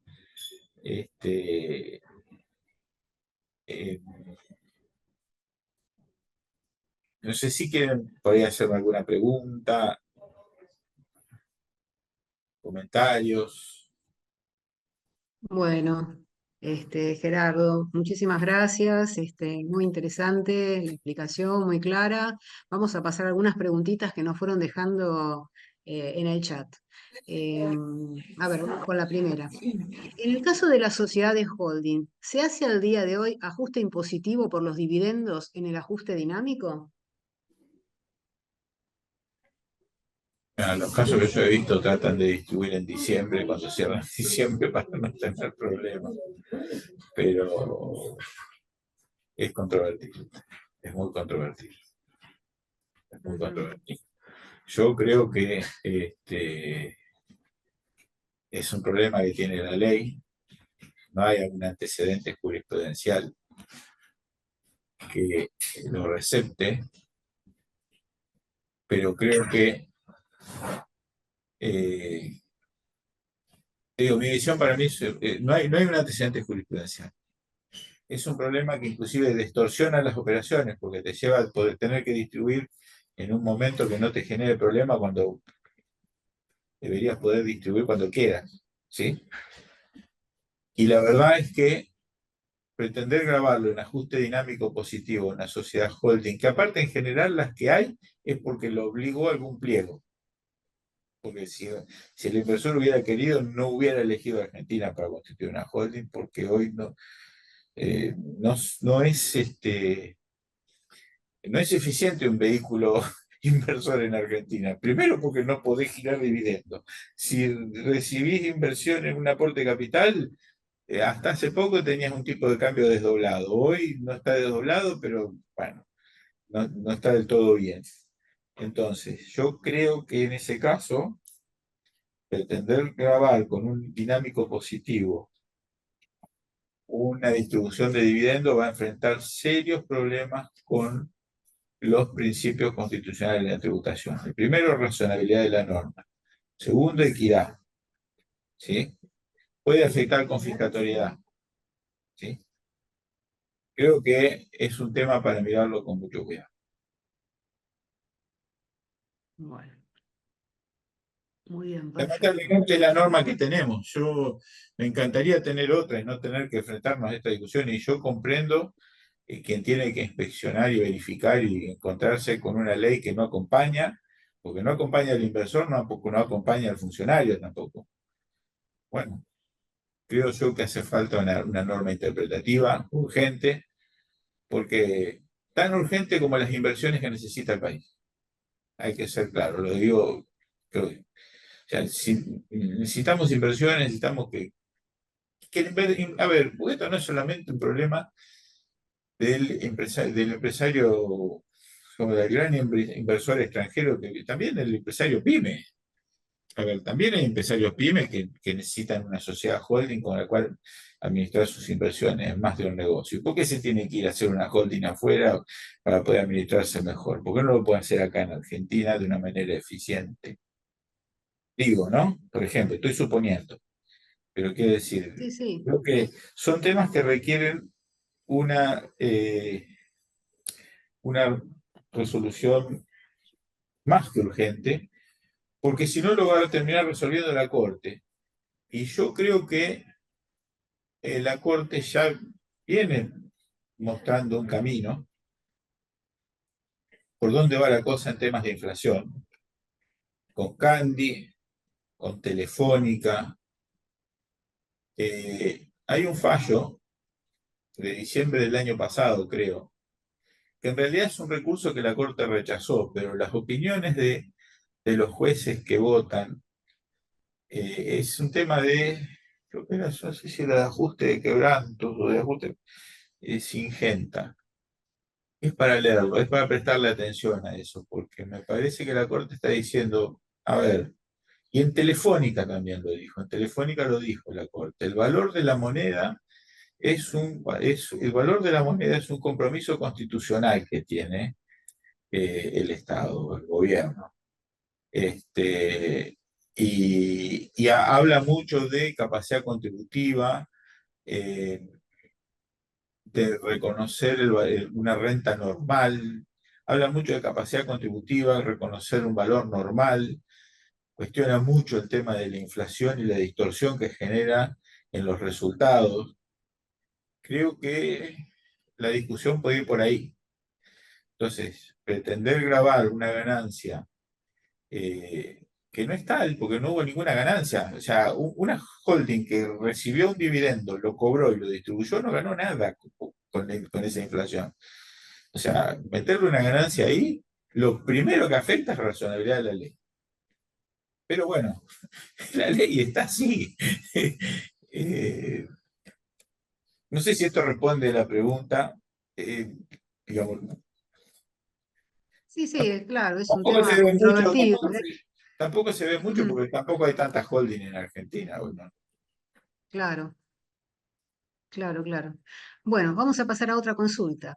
Si un bien de uso, un inmueble, sufre un siniestro y se incendia, ¿corresponde considerar algún tipo de ajuste dinámico? No. A ver, primero, si se incendia y lo dimos de baja para comprar uno nuevo, tenemos un efecto similar a venta y reemplazo, que la ley lo receta. Y ahí habrá que ver qué recupero tiene el seguro. Pero en principio no tenemos ajuste dinámico por el incendio, porque primero porque la baja de bienes de uso lo que genera en sí se suma al estático, pero no hay dinámico. El dinámico es por las altas de bienes de uso. En todo caso, el bien de reemplazo va a generar un ajuste dinámico. Ujú, muy bien. Vamos a pasar Y, a otra y pregunta. en todo caso, si lo damos de baja como chatarra, bueno, el valor residual impositivo que tenía ese bien se sumará al estático, pero nada más. Bien. A ver, acá tenemos otra. Siempre se habla de capacidad contributiva, confiscatoriedad, etcétera. Ahora, liquidar el ajuste por inflación según un criterio que más convenga, ¿no genera vulnerabilidad en el principio de legalidad? No. A ver, hay un principio que en la jurisprudencia argentina mucho no se ve, viene más de la jurisprudencia de Estados Unidos, se llama el principio de cherry picking. ¿Sí? No podemos, eso no se puede hacer. Cherry picking significa tomar la cereza que más me gusta de la fuente, ¿no? Es una metáfora, es decir, yo no puedo tomar lo que más me convenga de la ley. ¿Sí?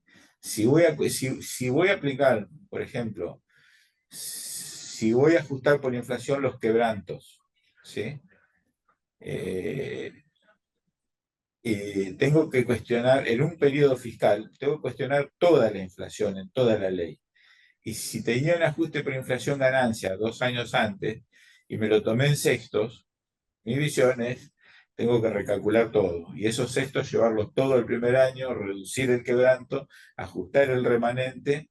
Es decir, si voy a cuestionar la inflación en la determinación de un determinado año o de un determinado periodo fiscal, tengo que cuestionar todo, lo que me conviene y lo que no me conviene. Y hay un tema de también Ujú, qué índice utilizar, ¿no? Porque también está la duda de qué índice utilizo, porque para quebrantos la ley menciona IPIM, para el resto dice IPC. Yo hice un análisis y la verdad el IPIM en épocas de devaluación, el IPIM recepta antes la inflación que el IPC.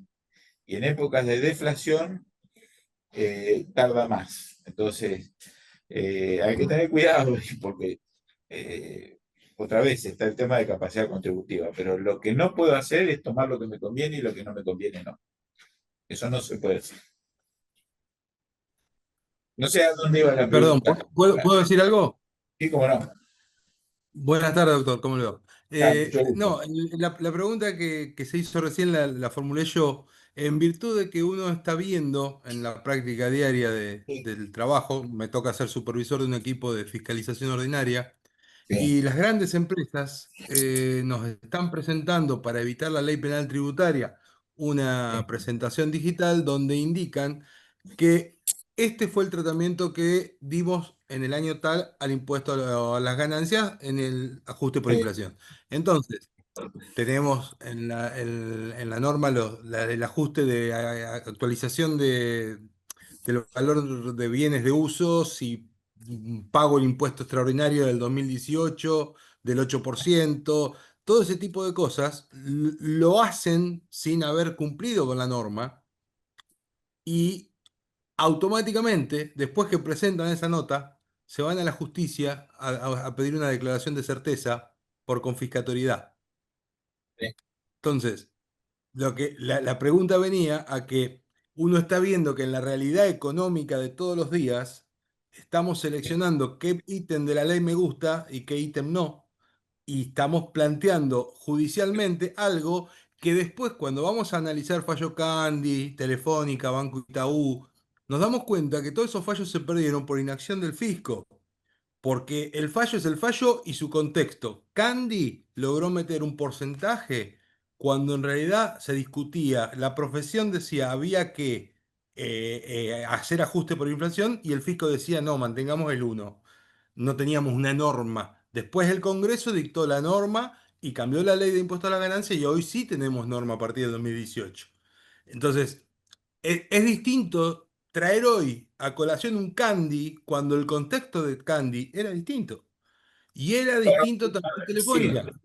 Y cuando uno mira Telefónica, dice, se diera la palabra al perito del fisco, dice que no tiene nada que agregar. Entonces, con defensas así, por supuesto que bueno, no, comprendo, comprendo. Sí, la sí, jurisprudencia va a ir hacia un lado. comprendo, comprendo. Sí, a ver, el tema es, por un lado, el tema de la nota. Yo creo que está bien la nota, porque informarle al fisco lo que uno está haciendo, más cuando está distorsionando la ley, es justamente ser transparente, o sea, y no caer en la figura del ardito engaño, digamos, ¿no? Encima, yo considero que estoy aplicando este Sí, sí, criterio, correcto. entonces, creo que la nota me parece que está bien.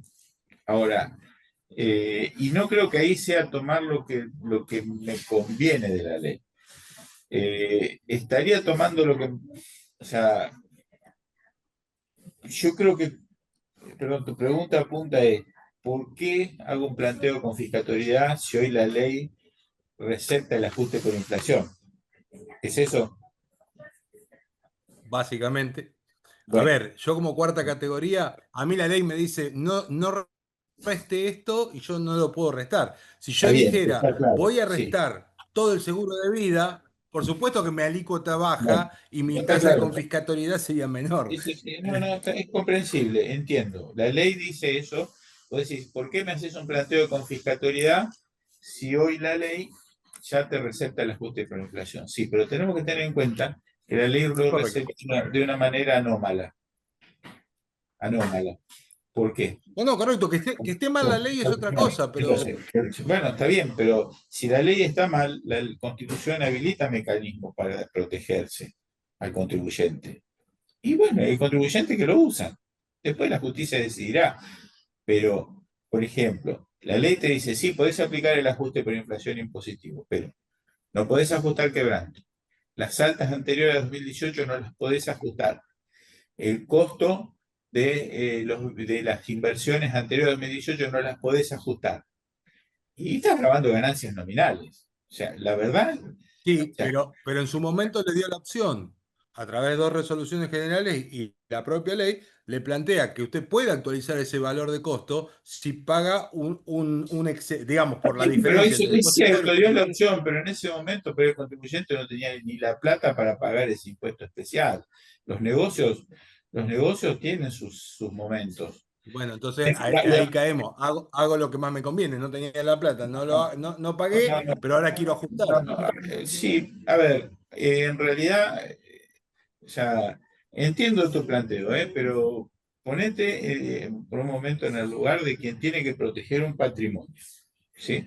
En un país que no sabes a dónde termina la inflación, donde de pronto pagar un impuesto especial y no te da la caja para pagarlo, ¿sí? Y no sabes qué va a pasar después.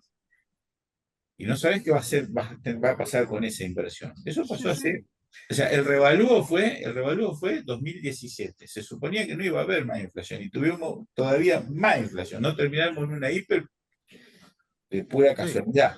Bueno, fue otro contexto. El revalúo se hizo en un contexto en el que se suponía que la inflación se iba a terminar y la inflación fue peor. Entonces, yo entiendo, ojo, el planteo lo entiendo. Vos me decís, la ley te dio la posibilidad, no lo hiciste, ahora no podés. Cierto, sí. Pero alguien te va a decir del otro lado, está bien, se suponía que no iba a haber inflación y hubo el triple de inflación. Y yo perdí. Y, y a mí esta tasa me resulta confiscatoria. Y bueno, tiene derecho a ser planteo el contribuyente. ¿Puedo No, todo, intervenir? el derecho lo tiene, lo que pasa es que vivimos en un país de empresas pobres con dueños ricos. Ese es el tema. ¿Saben Ese qué? es otro tema. Los dos tienen razón desde su óptica. Imagínense que Gerardo, él defiende al empresario No, y correcto. Daniel tiene que representar al fisco. La realidad aquí se da donde, si hablamos de principios constitucionales, nosotros, desde el funcionario público, estamos atados al principio de legalidad. Y cuando hablamos de legalidad, yo no me puedo, y lo dice el artículo 1 de la Ley de Procedimientos, moverme de la letra. Entonces, hay una realidad. El contribuyente, claro que financiera y económicamente va a discutir que está siendo confiscatorio el gravamen, pero como funcionarios, nosotros atados a la legalidad, lo que tenemos es, que siempre lo digo en clase, hay que prepararnos y cuando llegamos a la justicia, saber explicar en qué radica el mecanismo, qué significa legalidad, qué significa igualdad, razonabilidad, porque tiene mucha razón Gerardo, la razonabilidad, pero si hablamos de razonabilidad y equidad, piénsense ustedes desde sus ingresos, piensen en las pymes, ¿cuántas pueden llegar a la corte? ¿Cuántas llegan con una acción meramente declarativa? Y si hablamos de equidad, ¿por qué entonces nosotros, cualquier ciudadano, no podemos tomarnos ajuste por inflación porque no somos sujeto a empresa? Y sin embargo, tenemos el impacto de la inflación sobre los saberes. No vamos muy lejitos. ¿Hace cuánto nuestros sueldos están congelados y no se reconoce la inflación? Entonces veamos la vara de los dos lados. Chicos, yo por la hora. Brillante, Gerardo, me Gracias, encantó. Cristina. Bueno, Gracias, doctora. excelente. Muchísimas gracias a los dos, a Cristina y a Gerardo por las exposiciones tan claras. Y bueno, muchísimas gracias por acompañarnos, por el material que nos brindan, que después le vamos a distribuir a todos los compañeros. Y les recordamos a todos los compañeros que nos siguen en Diálogos Tributarios que en el mes de agosto vamos a estar viendo el tema de facturas apócrifas, el 21 de agosto. Así que bueno, buenas noches a todos, muchas gracias.